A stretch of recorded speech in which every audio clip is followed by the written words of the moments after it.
Hey everybody, it's your buddy's pal Anthony. Today we're talking Nightwing. We're going to be covering the 2022 Nightwing Annual and then jumping up to Nightwing numbers 105 through 109, and that'll make us current. Well, current to within a month because with the DC app, there's about a month delay, so current adjacent. As always, spoilers after the intro. Steve, hit it please.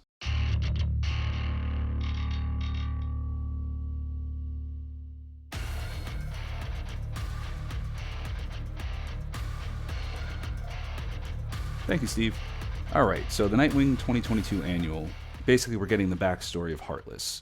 At first, you're not sure where it's going because they show us the death of the Flying Graysons for the umpteenth time. And then as you read on, a somewhat familiar scene, there's a butler who comes to a mansion. The rich family opens the doors to him, and then they're very shocked when they go to introduce this butler to the child, and the child has just killed the family cat. The butler, says, "Don't worry about it. I got this. I'll take care of it." And you're like, what the hell? Turns out this butler is just as sick as the child is, and the child, we will find out, grows up to be none other than Heartless. So what's going on here is actually kind of almost a parallel to the Hush character, because with Hush, he wanted to kill his parents, and I believe he did have a hand in killing his parents in some version of the continuity. I'm not sure if what's been retconned or whatnot about that. But Hush had a hand in his parents' death and inherited his money. He was very happy about it. He was the negative of Batman. Kind of starting to get the feeling that this is going to be the anti-Nightwing in a sense, just in terms of his origin, because obviously as a villain, it's not that he's an acrobat or anything like that, but this is Nightwing's Hush origin, I guess. We also find out that the butler isn't actually the butler. He is another psychopath who killed the would-be butler on a cruise ship coming over to Gotham, and this guy took over. And it's weird because he actually feels a kinship with the son, and the two of them bond, basically. He starts taking him on excursions. They go to a slaughterhouse. He takes him to a zoo at feeding time, things of that nature. And, of course, he takes him to Haley Circus, and of course it's the night that the Flying Graysons fell. And it's at this scene we see just how excited the boy is at death. His eyes light up. In the car, he's cheering and talking, and his character didn't really talk before this. Fast forward in the annual, this is the same boy that in Nightwing 78, a young Dick Grayson and Barbara Gordon stood up to when they were bullying another child. This is the same guy who said, seeing your parents die, that was the best thing I ever saw. So Heartless, his real name Shelton, his parents die. It's the work of the butler. And actually, unintended consequences, Shelton actually is very seriously injured, and he ends up needing a heart transplant. First of many things that start to get replaced on this boy, he decides to start adding prosthetics to him to become more powerful, and then we see his evolution ultimately to Heartless. This part of the annual ends with Heartless on the table, needing another transplant to survive, and this time it's him receiving Blockbuster's heart, which he sucked out at the end of that whole Blockbuster story. And that's where his part of the annual ends.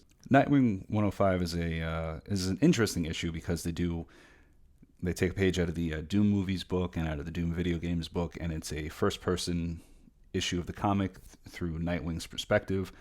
And that's an interesting take. I don't recall seeing that before. I could be wrong. Tell me in the comments if I'm wrong. Interesting way, I thought, to just do the issue. The issue deals with Double Dare seemingly having hijacked a train with biological weapons, and, Nightwing and Barbara leap into action. No pun intended. But it turns out there's more to this than meets the eye. One of the Double Dare team, her sister has actually been kidnapped, so she's only doing this because she's being blackmailed and she wants to protect her sister. This leads to Barbara suiting up as the member of the Double Dare team that had taken the train in order to infiltrate the bad guys. Meanwhile, Nightwing and the other Double Dare, they're on the run through the issue. And wouldn't you know it, it turns out that the person behind this whole thing was none other than Lyle Shelton, Heartless himself. And this is the first time we see Nightwing confronting Heartless out of the uniform. Not that he knows that's who he is yet. But still, it's the first time he's confronting Shelton, and his trusty butler is there when he does the confronting. Not that it goes Nightwing's way. It's the typical, superhero and cocky bad guy slash bad businessman, because that's what he is right now. He's in his full-on businessman persona. Nightwing number 106 starts a 4-part story where we start diving back a little bit into the Rick Grayson era of the Nightwing comic. We see that in a flashback, Rick was presented something by some mysterious guy who was tailing him one night. He doesn't want to open it. He says it's not for him, it's for somebody else. He says he needs someplace safe to store it. And now we have a full circle moment, because this is where the Keeper of the Hold in previous issues had said to Nightwing, I have a box with your name on it when you're ready. This is what the contents of the box is. It's this mysterious package, and we find out that B had introduced Rick Grayson to the Keeper of the Hold and was able to have his package secured until Nightwing decided to come and reclaim it. I guess Rick figured correctly that if Nightwing was back and whatever, that he was gone. Back in the present, Nightwing decides that it's actually time to go to the Hold and see what's in this box, what it's all about. However, Heartless is there first, and he confronts the Keeper of the Hold, and unfortunately for him, the Keeper, that is, doesn't survive the encounter. We actually find out that Tony Zuko is working with Heartless because he wants what's in the Hold still. They start walking down, and instead of seeing this giant ship, now they just have the skeleton of that creature, and the Hold is missing. After this, we have Nightwing talking with Maggie Sawyer at the Hold. He shows up, like I say, he was looking for his box. It's a crime scene already. The Keeper of the Hold is dead. He's loaded off into an ambulance, and then Nightwing is informed through Oracle that the people who took the bodies, they weren't registered as paramedics, so Nightwing tracks down the ambulance. They have a short little scuffle, and then the issue ends with Nightwing boarding a boat. At the end of the issue, before Nightwing gets shot to death by the crew of this ship, the captain off-panel tells him to stand down, and when he turns to see who it is, it's none other than B. In Nightwing 107, we learn that B is the captain of a secret nautical society, and that the Keeper of the Hold was her adopted father, and with his passing, she is now the head of the society. Nightwing, he's talking to her, figuring all this out, and, he's just like, I just want what's in the box, and be on your way, but she's not going to let it happen.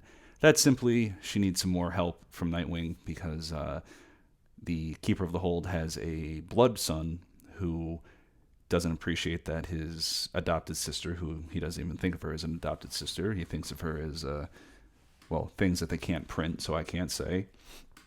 And basically, B says, you know what, you want what's in your box? Well, I need your help tracking down this guy and getting to him, because you have the skills to do that, and my crew does not. So, somewhat reluctantly, Nightwing agrees to do it. Secret identities being what they are, and not wanting to seem like a superheroes on the secret society's payroll, much to Oracle's disagreement. He removes his costume, takes off the mask, dons a very simple domino mask, and we have full-on pirate Nightwing ready to assist B in tracking down her brother and bringing him to justice, and just eliminating that threat for her. The issue ends, there's a storm, and they set up a problem for Nightwing, an internal problem, and it's honestly kind of eye-rolly for me. We'll see this in later issues as well. Like I say, there's a storm. One of the men goes overboard. Nightwing's on the railing ready to jump, but he freezes. He's, his internal monologue, he's saying how he can't move.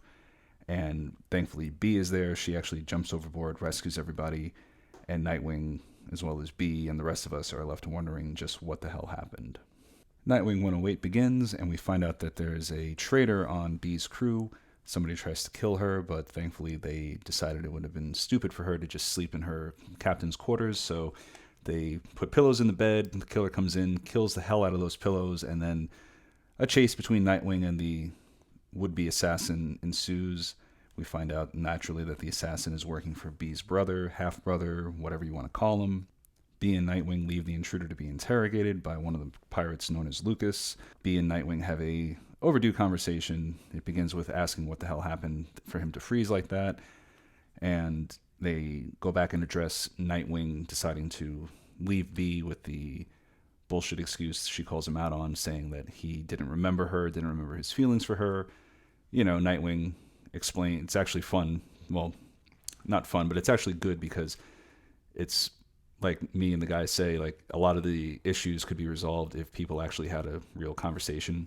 B is pissed off. She's screaming at him like, oh, like, you didn't remember your feelings for me and you walked away because you're trying to be noble and this and that and these and those. And he's like, yeah, I thought I was protecting you from my life and who I was and this and that. And she's like, well, you didn't have to protect me. I'm a pirate queen. I'm a pirate captain. And, he's like, I didn't know that, did I? And she's like, well, yeah, shit, you didn't know it. So just like a funny little moment, diffuses the situation. And now, before we can get into that anymore, they arrive at the secret pirate society's city. It's actually a really nice city. Nightwing even remarks, and Lucas, he's like, what, you thought we were going to have like a dilapidated town with, prostitutes and just everything's a bar, stuff like that. After the tour through the city, they arrive at the captain's home. Nightwing is starting to realize that something's just not right, and unfortunately, he's correct, because when they open the doors to the mansion, Dirk, the brother of B, half-brother of B, doesn't waste any time. He shoots Lucas dead and just starts right in. Nightwing springs into action. Nightwing and B are more than holding their own, until, of course, B, when she lunges for Dirk, gets stabbed with Dirk's sword, as you do when you're a pirate. And, as all bad guys do, he's gloating to B while he has her impaled through the sword. And in the final panels, he kicks her off of the mountain. At the start of issue 109, we have a shot of B drowning. Back up on the cliff after the impalement, we have Dirk actually offering Nightwing a job. Not that he knows he's Nightwing, but they're calling him the consort. Offers him a job. Nightwing doesn't even reply. He gets up on the railing. He's about to leap, but he freezes again, and Dirk finds all of this amusing, not knowing who he is. He thinks he's just going to leap to his death just to try to save B. Nightwing, again, in his internal monologue, he's explaining to us all the feelings he's feeling, all the fear, all the hesitation, but he overpowers that and manages to make the leap to save B, and he does just that. Naturally, she's not going to take any time to heal properly. She's off to confront her brother and stop the society from falling into his hands. Nightwing, of course, doesn't want that, but he's going to help her anyway. Dirk and his crew of traitors arrive at the hold, demanding that the hold be surrendered to him because his captain is here. He's killed B, the old captain, the fraud captain. The crew of the hold, already having been met by B and Nightwing, they remain loyal to B, so they spring a trap on Dirk. Nightwing confronts him for the real action to begin, because while Nightwing was being a distraction for Dirk and his men, B was below decks freeing her crew who had been captured. Miraculously, the fight goes much better for B this time around, considering that she was just, impaled and she's on massive painkillers, as Dick put it. But nevertheless, the fight goes well. She bests her brother in combat, and rather than stabbing him, she just, cold cocks him. And that's the end of the insurrection led by Dirk Blood. B assures Nightwing that they're not going to kill Dirk, but, he is a wanted criminal, so they're just going to drop him in Norway, where he's wanted for some of his more heinous crimes, and they're going to let them take care of him. And this seems to satisfy Nightwing. While we're cleaning things up, Nightwing finally gets the contents of locker number 538, and it turns out to be definitive footage that Tony Zuko had sabotaged his parents' lines, which Nightwing says there was never any definitive proof up until this. And that's the end of the issue. Next up in Nightwing, there's going to be some crossover with the Beast World event that's going on. That's Titans Beast World, and I'll be covering that since I am reading Titans as well. And I don't know, these last few issues, I didn't mind bringing B back and getting some closure on that. We did see the Pirate Society in earlier issues of Nightwing, so I don't know, I don't think it needed to be 4 issues. I didn't mind that she came back and got involved again, but it could have been maybe two issues of this, and it didn't need to be dragged out like that, in my opinion. Also, I'm not crazy about this sudden inability of Nightwing to leap from things. That seems like a very random problem for him to suddenly develop, and I don't know where the hell this is coming from. I don't know, it seems like they're throwing a problem at him just to throw a problem at him, and it's not even a good one. I mean, technically, yes, it is a good one, because an acrobat who can't jump, what the hell good is he? But, I don't know, I feel like there's better obstacles to have thrown at him, or, I wonder what the explanation is going to be. Maybe the explanation will make me satisfied with it, but as of right now, I'm not holding out hope. So maybe the love affair with this run of Nightwing is going to come to an end, or just hit a little bit of a bump in the road. Thank you for listening. Thank you for watching. If you have a moment, please head over to nerdaffiliated.com, and for just $1 a month, you can join the Nerd Affiliated Army. Becoming a member really helps us out, helps us keep the lights on, helps us keep making videos for you guys, helps us be able to afford toys to do more unboxings, which I'm getting in that game too now. God help me.